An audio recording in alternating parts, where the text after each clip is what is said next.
Reader number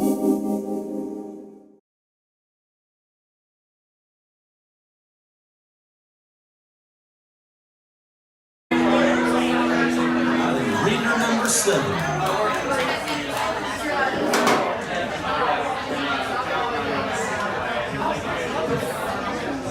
All right, how's everybody doing? My name is William Bird. I'm an automotive journalist. I probably drink a little too much. I don't run enough, so I've already learned a lot tonight. I'm going to talk about cars. I'm going to talk about your car, your future car, your past car, that kind of thing. So I've had some Rye, I've had some Discourse, now I give you a horse, which is a horse, of course, unless it's a car, which is Genesis. That's the first car. Doesn't look that much like a car, right? So that's a lot of changes have been made. We mass produced it, Ford, for the people. We made it cheaper for the people. Well, we took it off road. You can go anywhere in a car. That's the biggest freedom in the world. We made it mini. We made it cool. We made it fast, right? We made it practical. How many people's parents had one of these? Mine did. It was dark green, no wood paneling though. And we made it really boring, but economical. I'm sorry if you have one of those, but I'm an enthusiast. So. But the future looks good. There's a lot of stuff that's coming forward. We've seen electricity, but what's next? So, autonomy, right? Autonomy. It's a little scary. There's a lot coming here. So, it could be cool, right? That's what it could be. That would be awesome. It could really be terrible and try to kill you. We're not sure, so it's kind of to be determined. That could be adorable, which would be, that's not bad. It's not even autonomous. I just like that picture. We could have our own robot cars. That would be cool, right? Or our own crappy robot cars, if you remember GoBots. Or some big, warrior Japanese robots. I'm not even talking about cars anymore. I'm talking Anybody remember Turbo Teen? I don't even. That was terrible. That's talking about scary. All right, time to get serious, sort of. The future of your car is that truck.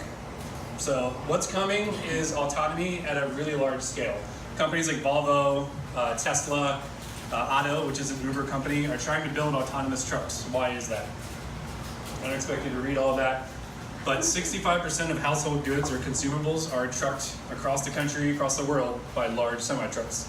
Take out the meaty bit behind the wheel, and you're going to save 45% on overhead costs. So you can see why they're trying to do this. I'll do the math for you. That's 85 to 125 billion per year.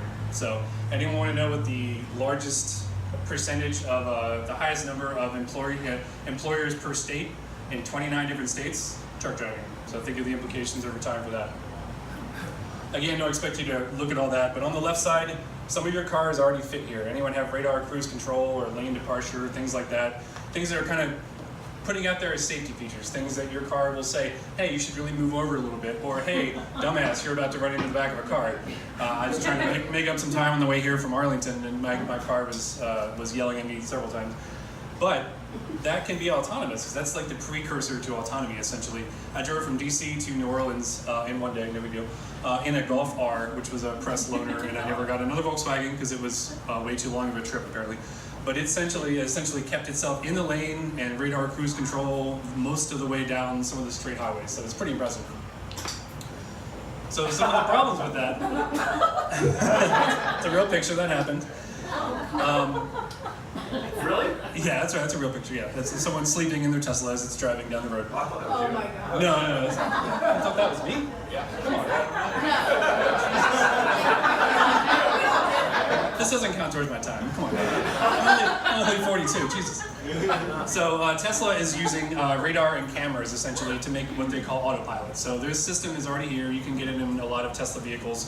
They're putting in the hardware and software for future vehicles. So you can actually retrofit older vehicles now, which is something they're looking at for trucks as well. Cadillac uses frickin' lasers. It's called LiDAR. So what they've done is they've mapped a lot of the US and Canadian highway systems. So when the car knows something is out of place based on this light emitting radar, then it says, oh, we should slow down or make the person take over. It will actually watch you, and if you're not looking forward enough, it'll turn the system off and say like, so Dave didn't fall asleep.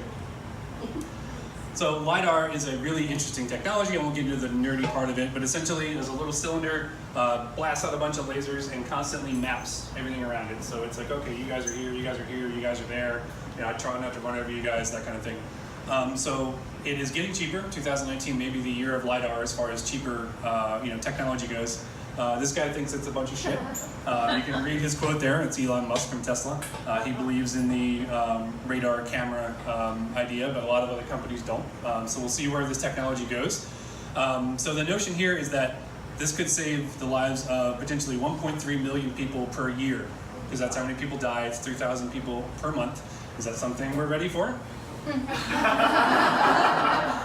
As a parent with a 15-year-old and you've got like, what, 7 kids or so, like, the idea that our kids might be safer in a car is awesome. So I think this is a good thing. So I'll close on that. Or we'll fly to work in this and all die in a fiery crash. So anyone wants to talk about cars, come talk to me. Thank you.